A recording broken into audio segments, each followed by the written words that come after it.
Hai, di era digital ini, kamera adalah salah satu benda yang udah biasa kita temuin. Anak SMP, SMA, kuliah, semua udah biasa megang mirrorless, DSLR, dan sudah biasa hunting foto, hunting video, bahkan bikin film pendek. Tapi, tahukah kalian sejarah di balik ini semua? Gua kali ini akan ngebahas the history of film, sejarah dari film.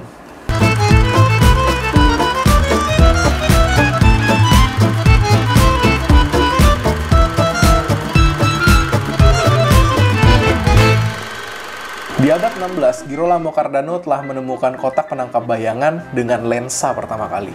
Namun, karena hasilnya tidak bertahan lama, maka dia tidak tercatat sebagai penemu kamera pertama kali di dunia fotografi.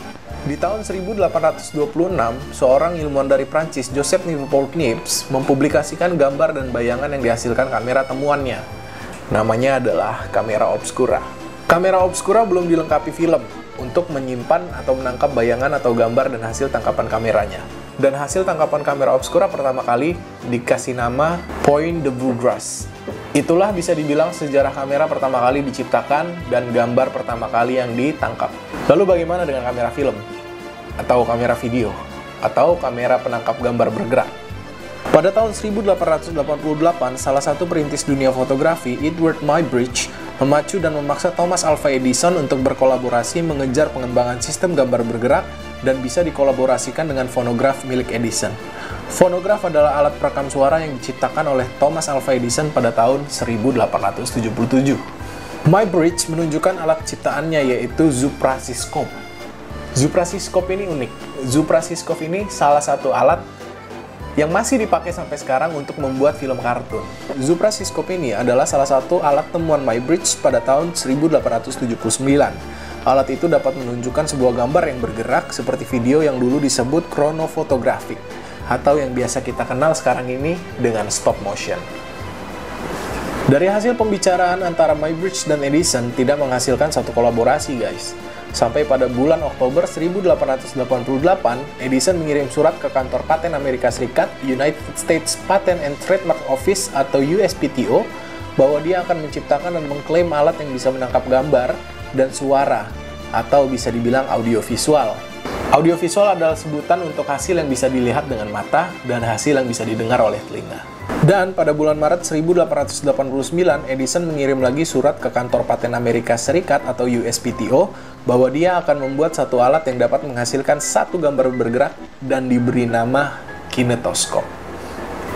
Nah, jadi di sini kita bisa ambil kesimpulan bahwa Thomas Alva Edison sempat diajak oleh Muybridge berkolaborasi untuk membuat satu alat yang bisa membuat gambar bergerak dan suara. Tapi bisa dibilang Thomas Alva Edison ini agak sedikit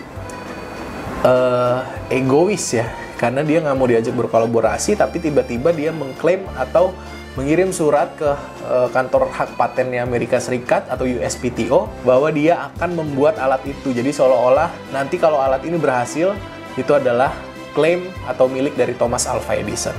Akhirnya Edison menugaskan William Kennedy Lowry Dickson, salah satu pekerjanya yang paling berbakat, untuk membuat kinetoskop menjadi kenyataan.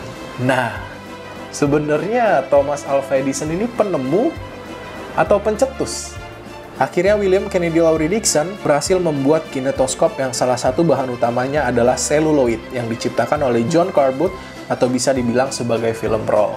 Gua nggak akan ngejelasin tentang seluloid di sini karena bakal panjang banget nanti videonya. So, mungkin next gua akan membahas tentang seluloid. Seluloid itu apa? Simpelnya adalah film roll.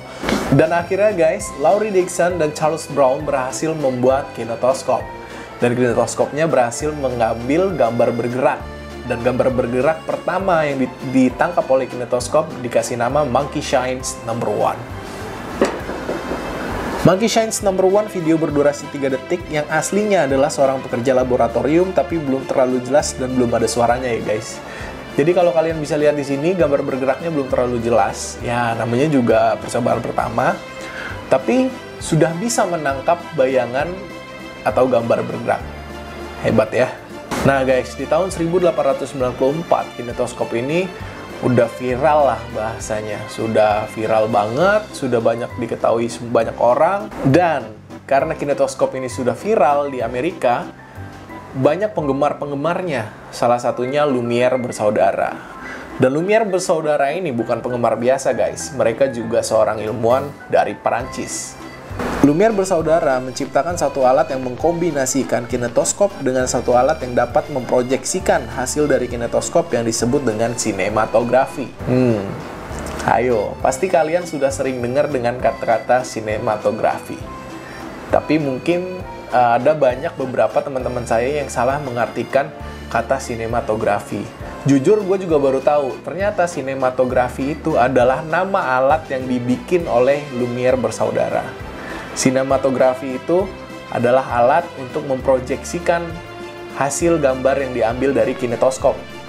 Bisa kita bilang proyektor.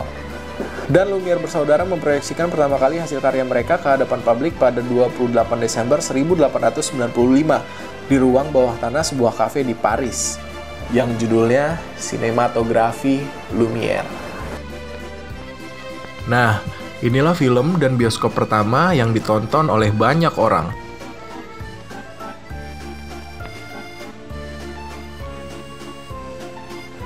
Tapi masih belum ada suaranya ya guys, sampai pada akhirnya Edison atau Thomas Alva Edison menciptakan kinetopon, yaitu alat gabungan dari kinetoskop dan fonograf yang menghasilkan gambar bergerak serta suara.